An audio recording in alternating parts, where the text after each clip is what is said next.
and I'm scheduled to have my rhinoplasty tomorrow, which is really exciting but kind of nervous at the same time. So that's with Dr. De Silva tomorrow, and basically I just wanted to go through what I've felt and the experience so far, who I've seen, what they've given me, all that type of stuff, just to give you an idea. So I met Dr. De Silva twice previously to this operation, so once at the consultation and once at the pre-op assessment, which I think everyone has. So yeah, he just basically explained all the risks that are involved in any kind of surgery really, and mostly went through what I wanted to have done, what I was expecting, what was realistic, because I know some patients do expect miracle things that aren't really possible.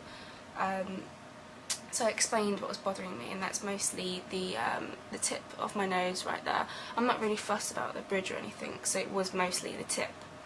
And he, once kind of looking over it, he suggested that if I want that bit to be shrunk, I will have to have little bits like that, and that shrunk very, very, like slightly, just so it all kind of harmoniously went with my face. So I had a good talk about that. Went over my medical history. His surgery manager I saw first, but she just kind of went over why I felt now was the right time. Was it through bullying? Did I have support from family members having it done? Kind of general questions, and roughly went over my medical history once again. So yeah, I had a talk with Dr. Silva. We went over everything. He took some pictures of me to use as examples for kind of before and after pictures using the software they have on their computer, which very much gives a rough example of what you're going to expect, so it kind of shrinks and stretches the images to what you want. So that gave me an idea, just to make sure we're both on the right lines of what we're thinking. I did bring some examples, some pictures, just to make it be easier, because I wasn't sure if I'd explain it properly. So I think we both had a very good idea of what I was looking for. Then he showed me some kind of before and after pictures of patients he'd done previously, which was nice because one of the patients was very much how I feel I am. So it was mostly the tip that she was bothered by, and the after picture was very much what I was looking for as a result. So it was nice to know that it's actually been done before and it was a realistic expectation of mine. So that was all lovely, great. And then he did a quick examination of the outside and inside of my nose. I'm assuming more for his benefit than mine, but more kind of, he looked at my septum, and apparently I have a wonky septum on the inside, which I didn't know. I think it's mostly just to check your breathing on either side, so if there is one side that is like more difficult to breathe through, then he can correct that in the surgery. So he very much goes over everything that you may want, so he's very thorough. So yeah, we did that, and that was the consultation. At the end of the consultation you will receive one of these things, which is a little pack that you can take home, and it pretty much goes through like kind of the history of the surgery and Dr. De Silva, what he's been doing, what qualifications he's got, kind of just information about what to avoid before the surgery, how to look after yourself after the surgery, bits like that. And as well as you'll get a little piece of paper that is called Informed Consent Rhinoplasty Surgery, which basically I think is just information, and you just sign your initials at the bottom, and you give it to them either then or at the pre-op assessment, which I did.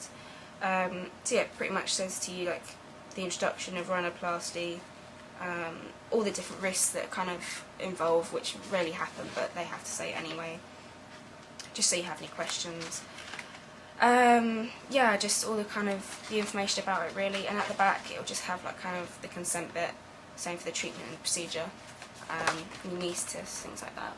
So that's, you basically get so much information, so I asked quite a few questions, and then afterwards I realised a lot of it was in the pack, so don't worry if you forget to ask anything, because there is a lot of information in there, and they're always very helpful. If you drop them a question or give them a call or something like that, they're always there to answer any questions you have, so they're pretty good in that way.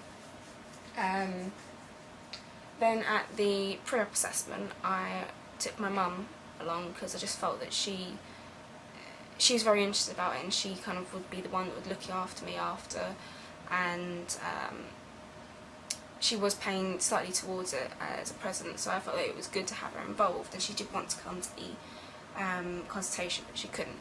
So we both went there together, and I think it was quite nice to have someone supportive there with you. So I think the pre-op assessment was pretty much what we went over the first time, but just in more detail. So went over any questions we had from the last time we saw them. So went into more detail about the station, so I'm having local and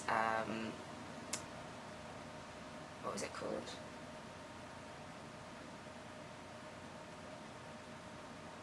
I think it's just something that puts you to sleep, can't remember the name of it. Anyway, so we went over that, and then went kind of through the forms and signed everything and arranged like the payment method, bits like that. Just kind of, I felt it was quite important for me to go over again what I was looking for, just because that's the only thing that makes me nervous. Isn't really the risks or anything like that. It's making sure that I get what I'm looking for. So I've been quite annoying and gone over it quite a few times. So I took even more pictures, which I don't know if they were helpful or not, but I have given a lot of information to them because I am quite picky on what I want. So they gave us a form for like the basis of how we're going to pay, and we signed all of that, and they gave us another form or pack for the sedation.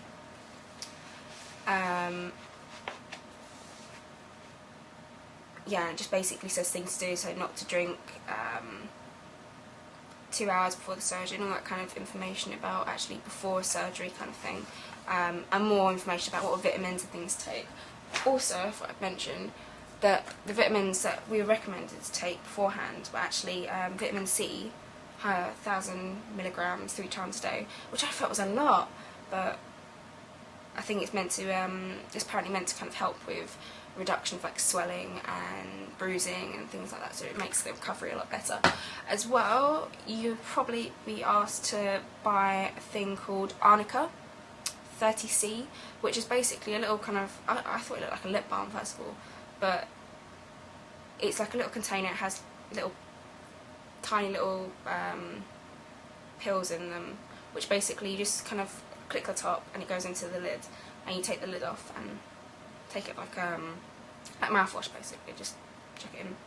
And that you take 2 tablets 3 times a day, but on the actual container it says 4 times a day, but I've just gone from what Dr. Silva recommended. I just felt I didn't really want to stray off what he advised because he knows best.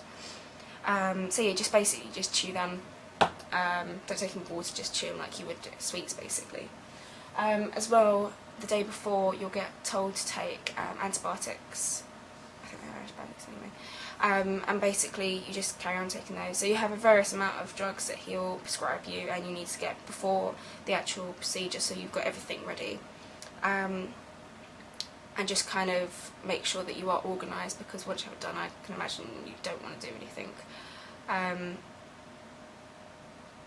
So yeah, that's pretty much it, I think. I'm just kind of back tomorrow. It's kind of exciting, nerve-wracking at the same time. Not looking forward to bruising and swelling, but can't get good results without a little bit of pain, I guess. But no, I'm looking forward to it. Feeling good. Look forward to tomorrow's video. I'm probably gonna have bruising and I'll look a mess, so look forward to seeing that. But yeah, that's it, and look forward to taking the next video tomorrow of the actual results when I've got the bandage and everything on. Exciting stuff. So yeah, see you tomorrow, I guess.